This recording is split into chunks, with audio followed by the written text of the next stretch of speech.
it must have been 10 or 15 to 20 minutes after he left when I got a WhatsApp saying hi.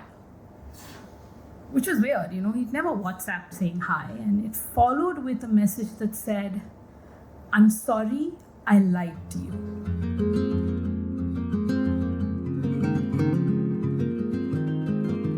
My story is called Escape Plan. But it's not about the lockdown, and it's not about getting out of here, so you all are stuck. See, I always have an escape plan. Especially on first dates, random meetings, those things where I keep friends kind of in corners or on a table nearby, so I can randomly say, "Hey, fancy meeting you here," and get out. It's that much of an escape plan that I seek that I've done so many long haul flights alone, pre-2020, that I actually love watching people settle into their seats. I watch them and then I pick people for my escape plan. That person whose hand I'd like to hold if we had to jump out the emergency exit together and float in the water together. This is not based on romance, it is based on strategy. Okay, it's the fit middle-aged businessman who's reading Murakami, or the pint-sized college girl who doesn't need any help to kind of put her bags up. So all my boarding passes have alphabets and numbers written at the back of people that I've picked for my escape plan. Yeah, I'm a bit of an odd cookie, but I walked into this first date to the words, "She's my escape plan." So I looked at this man that I was meeting. He wasn't from here, he was from Bangalore, and he was with a friend having coffee. So I said, "Do you mean her or me?" And he looked me straight in the eye and he said, "You." We were here to watch a comedy show.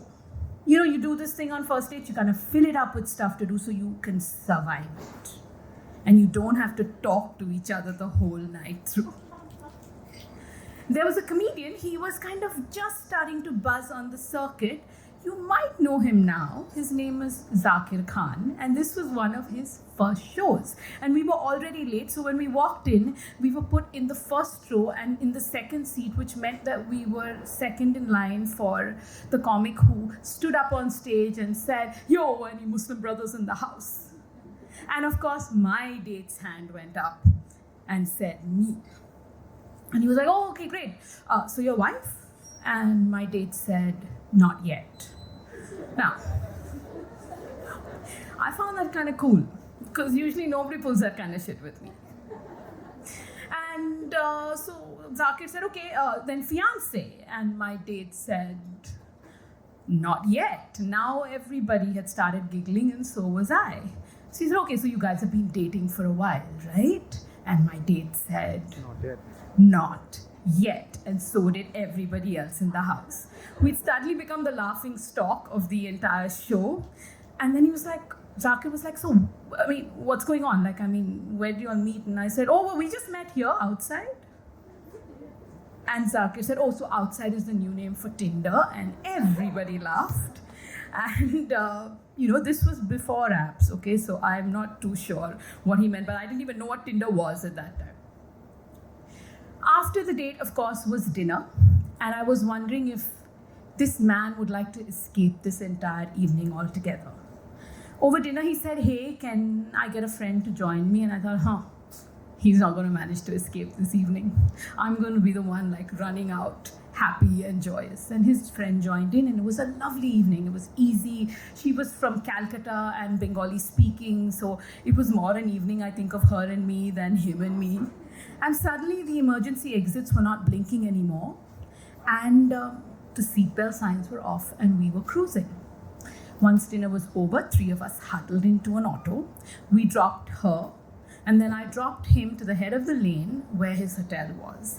And he said, "Hey, can we walk while I have a smoke?" And I said, "Okay, that's fine."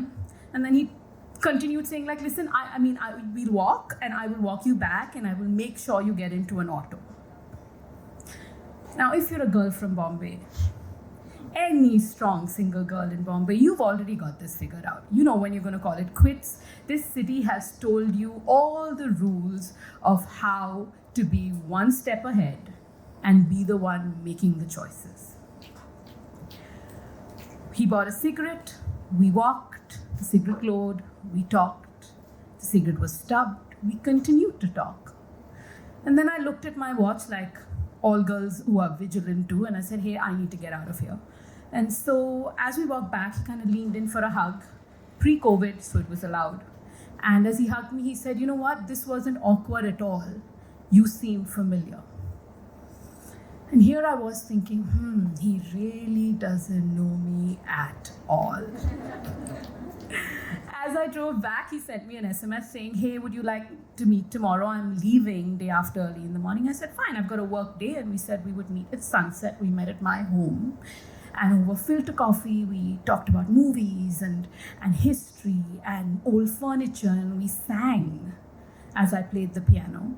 And he had work in the evening, so he had to leave. And I was scurrying to copy movies for him because that's my thing, onto a pen drive. And it said 20 minutes left. So I told him, hey, why don't you go for your meeting? And on your way back, you can just pick this up before you leave for your hotel. It must have been 10 or 15 to 20 minutes after he left when I got a WhatsApp saying hi, which was weird. He'd never WhatsApp saying hi. And it followed with a message that said, I'm sorry, I lied to you. Now, we all do this. We play back the entire series of the night, the day, and everything that you discussed to spot the lie. And I couldn't spot it. So I listened as he continued typing. And he said, listen, I didn't have a meeting. I was trying to stay at this new Airbnb place, and he reached there and it was really weird. And there was something off about it. And he was feeling like someone who had lost control of his own choices. So I said, you know what? Bygones, just let it be. And then I did something which I would normally never do. I said, listen, I've got a sofa cum bed. If you need a place to stay tonight, you can crash here and you can grab a flight. Your flight is anyway early morning and I'll be awake too. He wrote back saying, listen, why don't we have dinner and then I will figure out my hotel. Don't worry. When he came home, I could see here was somebody who was still looking really irked by the choices that he had made. And I said, how about a movie over dinner instead of, trying to talk? So we picked Little Prince. And it was a story both of us knew really well. And we watched it and we giggled and we smiled over lines that we knew and moments that we recognized. And at around 11 o'clock, I turned to see him fast asleep. I did wake him to give him a pillow and a sheet so he could crash. And I went back to my bedroom and I wrote this down. This city, it teaches you all the should nots, cannots, the things that you must not do, the rules that keep you where you should be, the ones that do not allow us to kind of give in, and especially as a woman.